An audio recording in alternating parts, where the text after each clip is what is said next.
رب العالمین الصلاۃ والسلام علی خاتم النبیین وعلی آلہ وصحبہ اجمعین اما بعد فاعوذ باللہ من الشیطان الرجیم بسم اللہ الرحمن الرحیم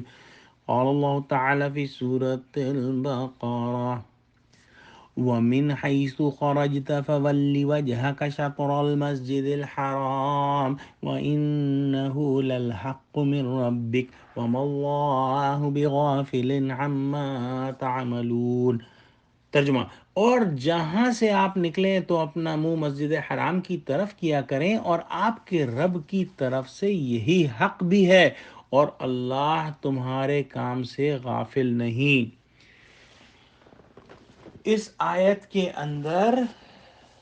تحویل قبلہ کا حکم اللہ سبحانہ و تعالی نے مکرر ارشاد فرمایا ہے۔ اس سے پہلے ہم آیت نمبر 144 کے اندر دیکھ چکے ہیں کہ یہ حکم آیا تھا، اور اللہ سبحانہ و تعالی نے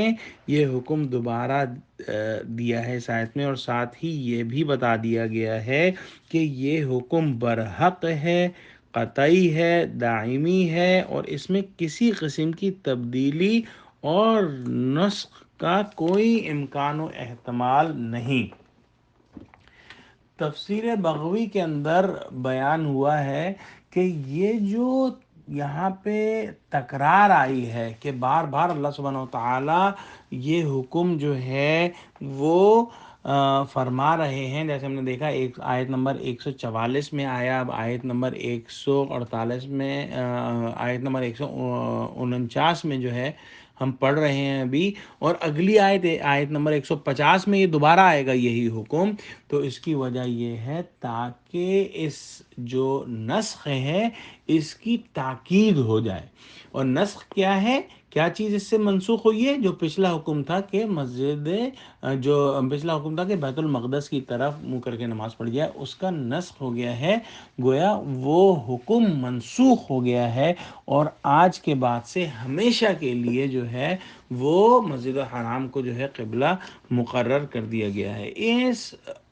حکم کی اور اس مضمون کو سمجھنے کے لیے ہم کو جو ہے ذہنی اور جذباتی طور پر جو ہے وہ اس زمانے میں اس مقام پر جانا ہوگا، تبھی ہماری یہ بات جو ہے انشاءاللہ سمجھ میں مکمل طور پر آئے گی کہ وہاں کے جو مسلمان تھے، صحابہ کرام جو تھے، ان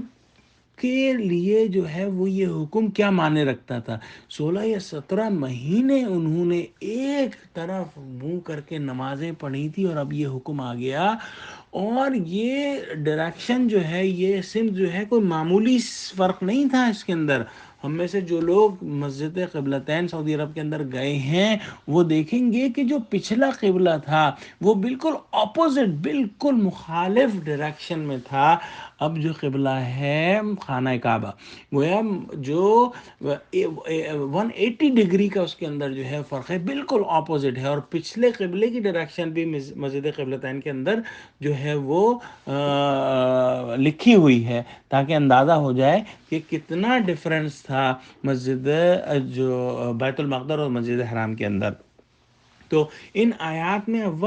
اس آیات میں اللہ سبحانہ تعالیٰ اول تو یہ فرما رہے ہیں کہ نبی صلی اللہ علیہ وسلم آپ جس جگہ سے بھی کہیں سفر میں باہر نکلیں، نماز میں اپنا رخ مسجد حرام کی طرف کیا کریں، اور فرمایا کہ یہ حکم حق ہے اور آپ کے رب کی طرف سے ہے۔ اللہ سب کاموں کو دیکھتا ہے اور کسی کے عمل سے بھی غافل نہیں ہے۔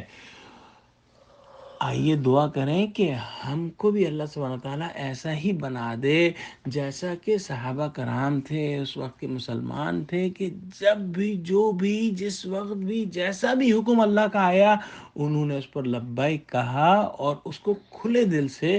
مان لیا۔ اللہ ہم کو قرآن کا فہم عطا فرما، آمین۔ وآخر دعوانا الحمدللہ رب العالمین، والسلام علیکم ورحمۃ اللہ وبرکاتہ۔